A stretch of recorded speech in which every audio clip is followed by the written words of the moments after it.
Morning, everybody. MikesMMAPicks here with your Fight Morning Quick Card Breakdown show for UFC Vegas 36, where we only have 9 scheduled bouts on a card that begins at 1:30 p.m. Eastern Standard Time. A few things to mention here. If I was able to talk anybody off of playing Kevin Lee last week, one of my jobs has been accomplished.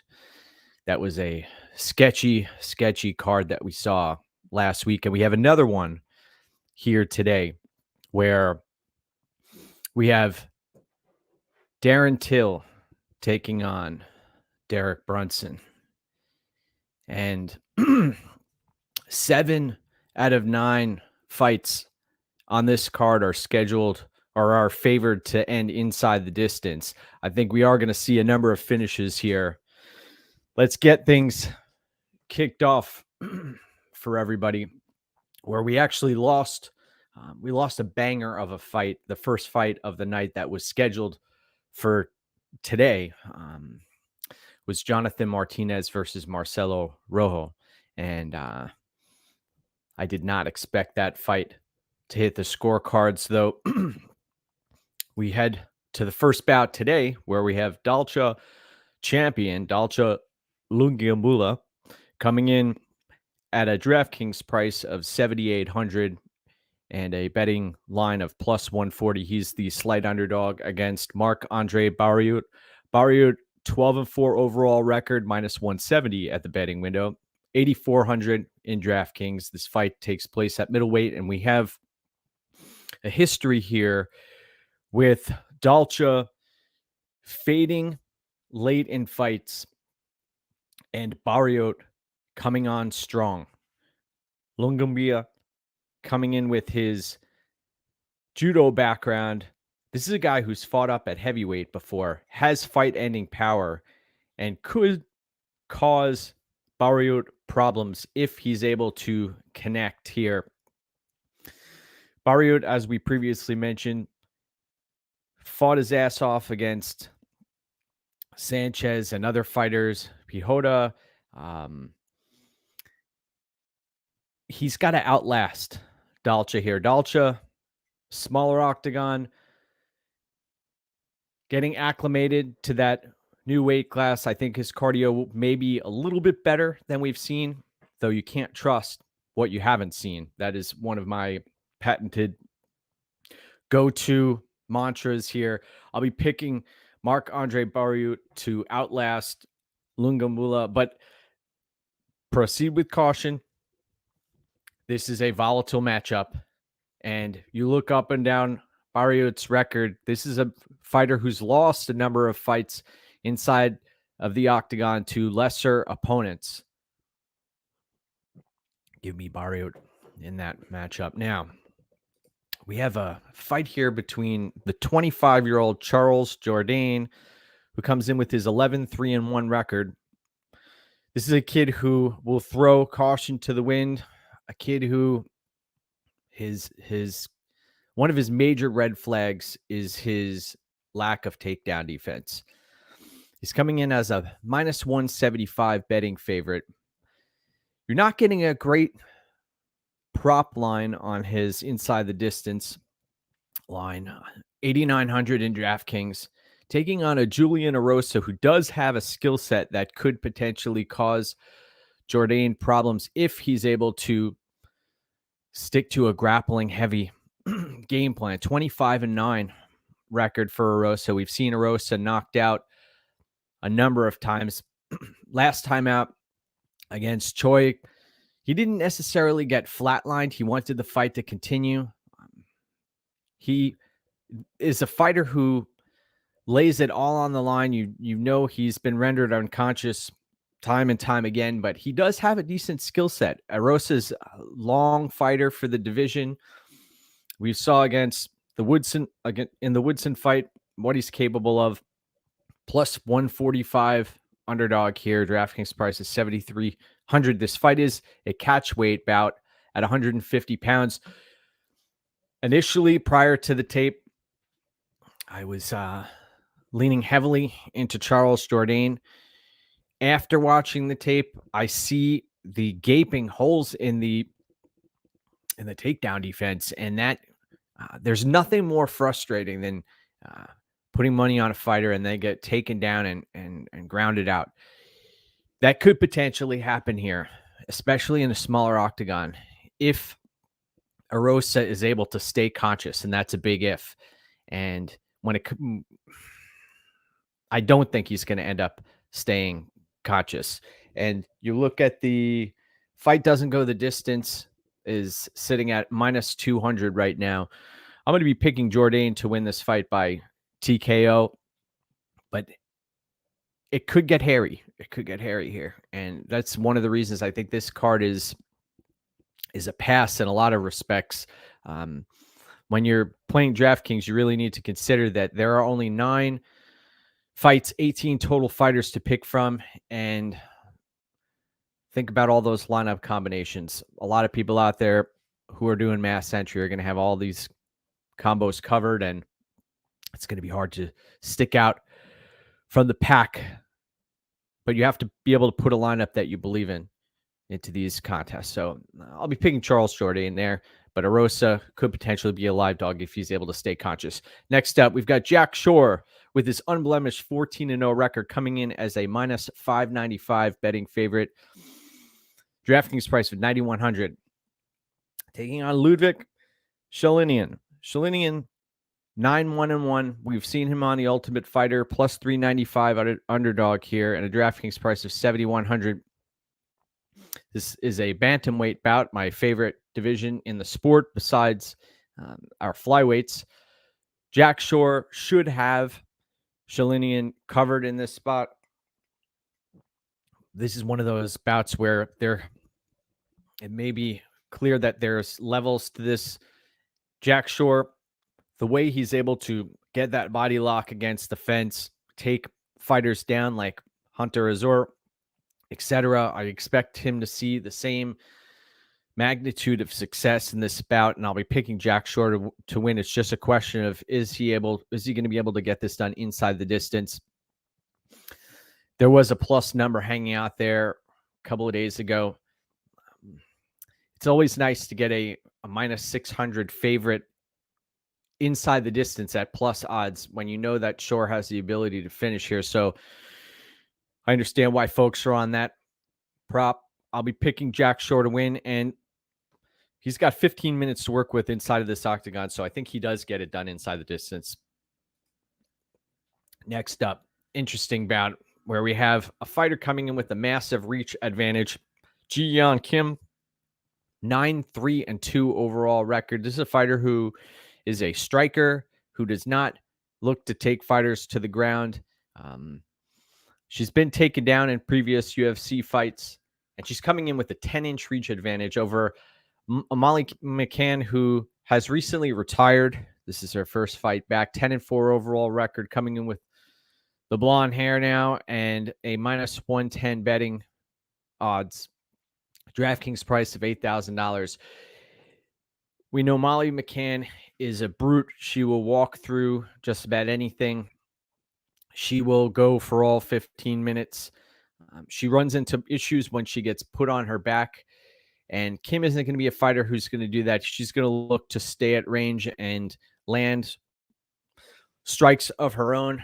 Molly McCann, I don't think she's going to get deterred by that long reach. I think she's going to try to work her way inside and not only take this fight to the ground or attempt to take this fight to the ground, but also land strikes of her own. And a statistic here, I want to make sure that everybody's paying attention. Get your notebooks out. Kim lands at 4.5 significant strikes per minute. and she absorbs 4.94 significant strikes per minute. So this is somebody who's using their massive reach advantage. She's had a reach advantage in all 5 of her previous UFC fights, but she continues to get outstruck by significant strikes per minute. Not a heavy or hard take here with significant conviction, especially considering we're dealing with low-level fighters who one of them actually retired recently. I'll be picking Molly McCann in this spot, but Kim, she has the reach here. I just don't think she's going to do much with it. I'll be picking Molly McCann in this matchup. All right, we've got Daniel Edwards here. Cheeky bet on the under in the Molly Kim fight. That's the thing. You have a fighter who's called it quits inside of the octagon before. I believe McCann has laid her gloves inside of the octagon. That's the sign that it's over. But she came back, and let's see what she does here in this spot. And then let's continue on here where we have Luigi Vendramini, the Italian stallion, coming in with his 9-2 overall record. A fighter who, man, he defecated on the bed last time out. If you watch his last fight, this is a fighter who did not show any urgency. He had a clear grappling edge, and he could not push the pace. He's coming in as a plus 120 underdog here, and DraftKings price of 7,900, taking on a Patty Pimblett, who's coming in here with a head of steam, minus 150 at the betting window for Pimblett. Pimblett has made some, I'm going to say, rookie mistakes in previous bouts. You watch his fights on the regional scene throughout Cage Warriors, though I hold Cage Warriors in high regard. He's fought the likes of Jourdain-Erosa, etc. Erosa, that fight, though, was 6 years ago now. This is a kiddo he's 26. He's gaining some steam. A couple of concerns are he tends to overcommit in spots. I don't like his the way he's able to, after he lands strikes, he doesn't retract his arms. And when he does get popped on the button, his floppy hair has a tent. The strikes tend to be accentuated. One thing I look for, even this is very small, but if a fighter, you watch fighters who have mullets or who have long hair, when they get struck, the strikes tend to be accentuated. The hair flops back, and the sweat flies across the octagon. And I've always wondered, as far as judging goes, how that is scored versus a fighter who has a tight, like a high fade or a haircut that is a less obstructive. This fight, Patty Pimblett, I'm not that isn't a piece of the puzzle in this fight, so don't get that twisted. But here, Patty Pimblett, I believe he has the better wrestling here. He may not have the better jiu-jitsu, but I believe he has the better wrestling here, and he has a better gas tank, and he does have a significant size advantage. I'll be picking Patty Pimblett in this spot. Vendramini does have a legitimate jiu-jitsu game, and if you want to bang with him, he will do that. But the problem is he's got to get inside, and we've seen him have trouble closing distance in the past, and he may have trouble in this spot. Pimblett, a lot of eyeballs will be watching him across the pond. I'll be picking Pimblett to win. Next up, where we have Khalil Rountree, who's another fighter who's retired in previous bouts. 8-5 overall record. Striker by trade. Plus 125 underdog. DraftKings price of 7,700. Taking on Modestas Bukauskas. Bukauskas, he'll let it all hang out. He'll go for it. He doesn't pay much attention to his striking defense. Minus 155 at the betting window, 8,500 in DraftKings. Rountree's got to go for it and go for it early if he wants to give himself his best shot at victory.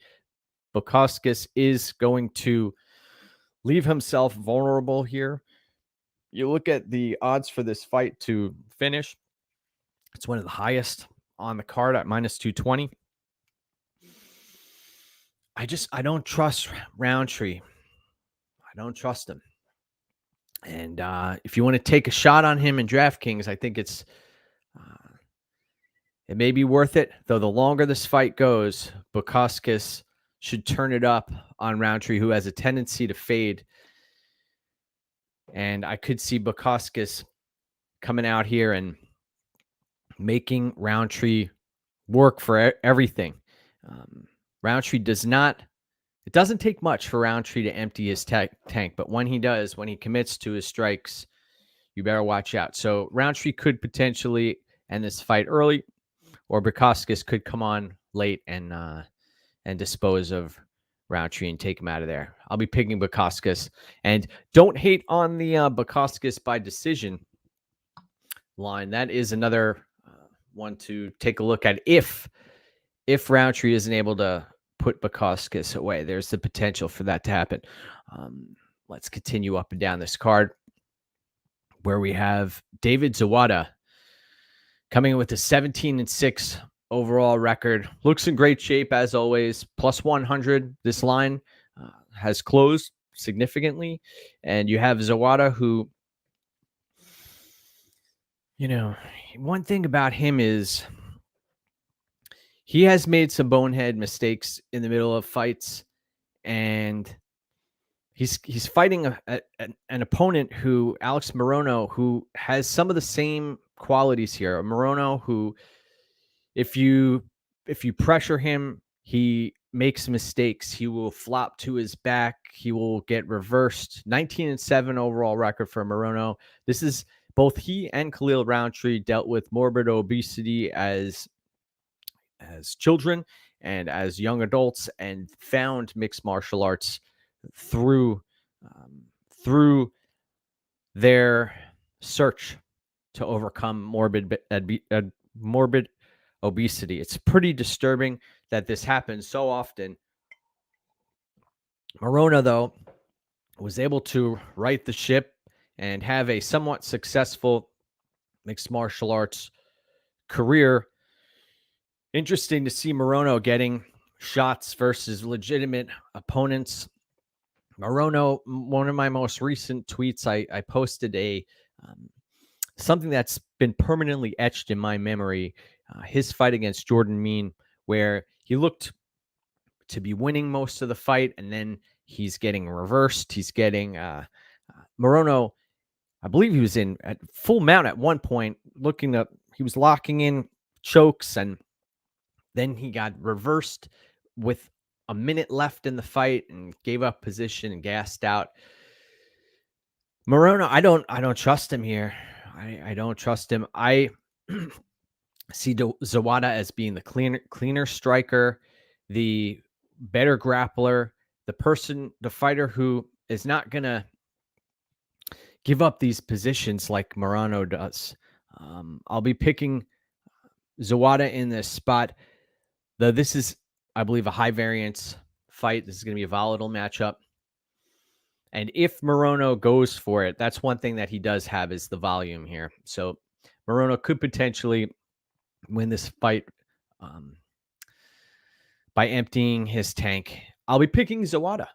I'll be picking David Zawada in this matchup. Next up, we've got heavyweight tilt between Tom Aspinall and Jourdain-Spivak. Jourdain-Spivak is a grappler by trade.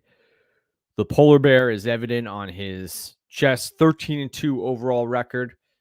Coming in as a significant underdog, plus 195 at the betting window, 7,200 in DraftKings. This is a fighter who has a path to victory here if he's able to get Aspinall on the ground. But what Spivak is giving up here, and I think a lot of people are sleeping on Aspinall's the fluidity of on the feet. Aspinall is able to evade and make people pay.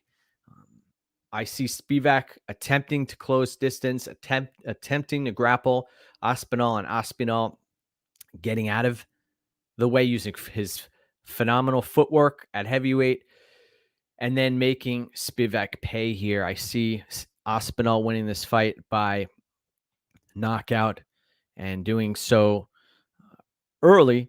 Minus 240 is a steep price to pay for somebody who could potentially get taken down. We've seen Aspinall on the regional scene get put in some tough spots and hadn't shown a tendency to work to his feet. And the gas tank has always been a question mark. And that's not necessarily his fault lately, because he's been taking opponents and getting them out of there. So Spivak is taking this fight on very short notice. I think he's going to be a sitting duck out there on the feet, and Aspinall should make him pay. I'll be picking Tom Aspinall to win this fight and do so inside the distance. Next up, where we have the main event of the evening, and we've got Derek Brunson coming in here with his 22-7 overall record. This fight does take place at middleweight. Darren Till, 18-3-1, a fighter who, Till's an interesting guy. He looks the part. He's a fierce competitor, has that piston-like left hand, doesn't have a great ground game. When he does get taken down, if it's in open space, that's when he tends to run into problems. Brunson comes from a great camp at Sanford MMA. We've seen other fighters who have come from that camp and implemented some intelligent game plans. I think he's going to have to commit to another heavy grappling game plan here. This is a guy who's 37 years of age. This is somebody who has almost done it all. And Darren Till has fallen flat on his face under the bright lights a number of times. Both of these fighters have fallen flat on their faces. The Whitaker fight against Brunson, that's something that really stood out to me. And he's done that time and time again, where he's marched forward in search of the knockout. This fight, I think the line could be closer here. I don't think that Till is necessarily a lock. Brunson, though, if he does get extended, I have concerns about his gas tank and him running out of gas, especially the third, fourth, or fifth round. Till has to throw. He can't sit back and let himself get out grappled and put on his back for multiple rounds, which could potentially happen here. I think Brunson is going to have some success, and probably have some success early. Till has to come out firing, and I think that Brunson may potentially gas himself out trying to hold Till down and advance position. And I think Till is going to catch Brunson late, especially if this fight took place a few years ago. I'd be heavier on Till. One thing that is concerning, though, I've seen Till get brutally knocked out in the past.